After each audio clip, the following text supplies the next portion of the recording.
नमस्कार, मैं हूं नंद किशोर जोशी, एग्जीक्यूटिव एडिटर, क्रांति उड़ीसा वेब टीवी। मैंने पुस्तक लिखी है कटक शहर का स्वर्णिम इतिहास। इसी पुस्तक से मैं आज आपके सामने एक नए चैप्टर के ऊपर आरंभ कर रहा हूं। आपके सामने तथ्य कुछ रखूंगा कटक के बारे में, कटक के स्वर्णिम इतिहास के बारे में। और आज टॉपिक का विषय है उत्कल मणि पंडित गोपबंधु दास। पंडित गोपबंधु दास के जीवन की स्मरणीय घटनाएं। जन्म 1877 अक्टूबर 9 तारीख, पुरी जिला। 1899 पुरी जिला स्कूल से पास, रेवेंसा कॉलेज में दाखिला कटक में। 1903 बाढ़ ग्रस्त इलाके में सेवा कार्य, समय ही घर में पुत्र की मौत हुई। 1904 बीए पास। 1906 नीलगिरी में शिक्षकता, पत्नी की मृत्यु। बीएल परीक्षा में पास।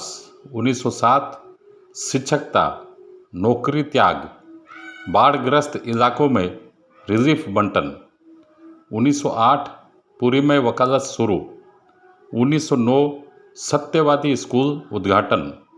1910 मयूरभंज में सरकारी वकील बने तथा व्यवस्थापक सदस्य बने। 1912 मयूरभंज त्याग कर कटक में वकालत शुरू। 1915 साक्षी गोपाल में सत्यवादी मासिक पत्रिका प्रकाशन शुरू। 1917 बिहार विधानसभा को निर्वाचित। 1918 उत्कल सम्मेलनी के स्वतंत्र अधिवेशन में शामिल और सभापति चुने गए।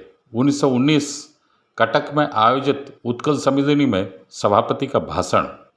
1920 सितंबर महीने में कोलकाता में आयोजित कांग्रेस के अधिवेशन में शामिल। गांधी जी के असहयोग आंदोलन में शामिल होने का तय। 1921 उड़ीसा बिहार व्यवस्थापक सभा से इस्तीफा। गांधी जी के साथ मार्च 21 को काठजोड़ी नदी बालू पर विशाल जनसभा का आयोजन। 1922 2 साल की सश्रम सजा उन्हें अंग्रेजों के समय अंग्रेज जज ने सुनाई। सजा के दौरान जेल में 2 पुस्तकों का लेखन। एक का नाम बंदिरो आत्मकथा अर्थात एक कैदी की आत्मकथा तथा दूसरी पुस्तक का नाम धर्मपद। 1922 जनवरी महीने में हजारीबाग जेल में स्थानांतरण कटक से। 1924 जेल से रिहाई। आचार्य प्रफुल्ल चंद्र राय के सभापतित्व में आयोजित सभा में उत्कल मणि उपाधि प्रदान। 1926 लाला लाजपत राय ने गोपबंधु से लोक सेवक मंडल से जुड़ने का आग्रह, सदस्य होने का आग्रह। 1927 समाज और सत्यवादी प्रेस को कटक स्थानांतरण पुरी से। 1928 लाहौर आज के पाकिस्तान में लोक सेवक मंडल के वार्षिक अधिवेशन में उप सभापति निर्वाचित। 1928 जून 17 रविवार संध्या 7:25 पर देहांत। उत्कल मणि पंडित गोपबंधु दास के देहांत पर शोक संदेश में महात्मा गांधी और नेताजी सुभाष के विचार। महात्मा गांधी शोक और आंसुओं से भरे उड़ीसा में गोपबंधु दास थे संतानों में गोपबंधु, एक दर्दी इंसान थे। गोपबंधु बाबू ने उड़ीसा के लिए अपना सर्वस्व न्योछावर कर दिया था। उनकी महान आत्मा कर्मियों का पथ प्रदर्शन करे तथा उनमें राष्ट्रीयता का ज़्यादा विकास हो, ऐसा महात्मा गांधी ने उत्कल मणि पंडित गोपबंधु दास के वियोग पर कहा था।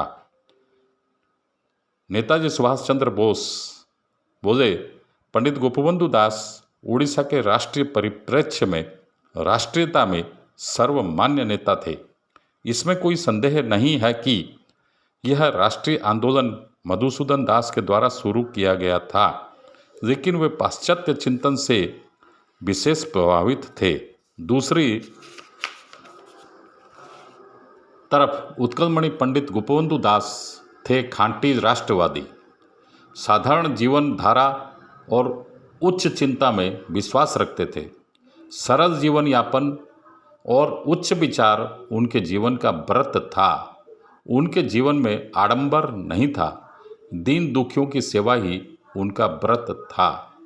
उत्कलमणि पंडित गोपबंधु दास समाज सेवा, शिक्षा, पत्रकारिता, साहित्य, वकालत और सर्वोपरि राजनीति क्षेत्र में एक महान आदर्शवादी, त्यागी पुरुष और कर्मयोगी थे। उड़िया जाति को राष्ट्रवाद का सर्वप्रथम मंत्र गोपबंधु ने ही दिया था। अपनी छोटी सी आयु में उत्कलमणि पंडित गोपबंधु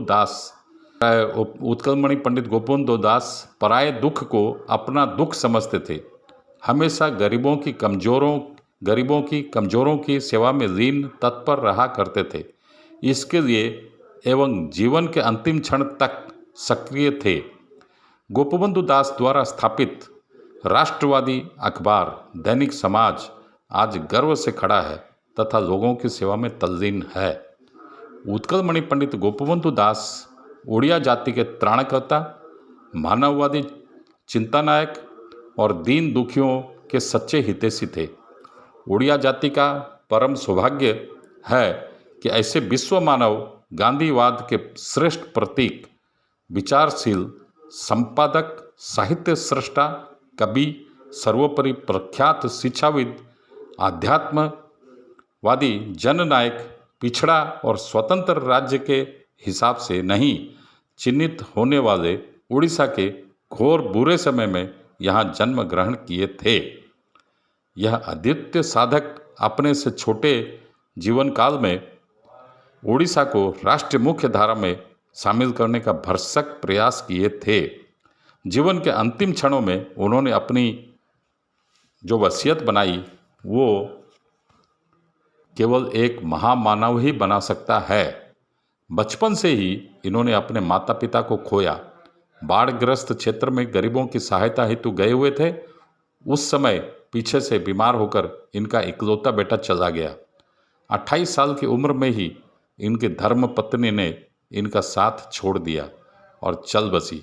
इन सब के बावजूद पंडित गोपबंधु दास न हिले न डुले और सेवा तथा उड़ीसा एवं उड़िया लोगों की प्रगति के लिए जीवन के अंतिम क्षण तक कार्य करते रहे।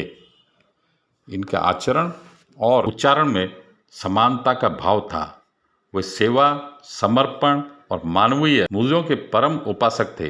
ठीक इसी गुण के चलते वे अपने जीवन में सारे बाढ़ तूफान के समय सहायता पहुंचाने के लिए हमेशा तैयार तत्पर रहते थे।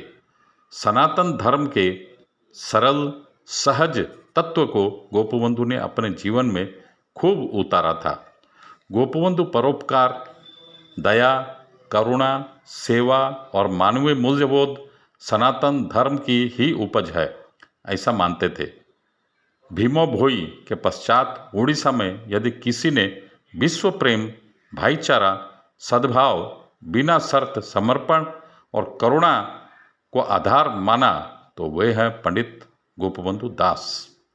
उत्कलमणि पंडित गोपबंधु दास प्रगतिशील विचारधारा और साधारण जनजीवन के जीने की कला को भलीभांति जानते थे।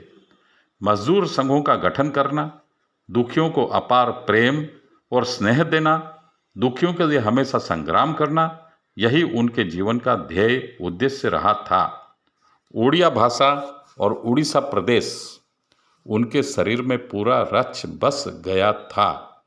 राष्ट्रीयता उनके विचारों से एक गणतांत्रिक आंदोलन है, न्यायोचित अधिकार है। वे दयावान कवि थे। उनकी कविता सदा मानविकता की बात ही कहती थी। जाति, वर्ण, धर्म, भेदभाव से ऊपर उठ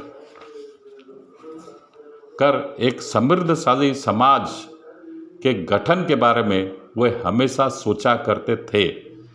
मनुष्य को शीर्षतम और अंतिम बिंदु तक वो प्रेम करते थे। गोपबंधु उड़िया जाति के पूजनीय हैं।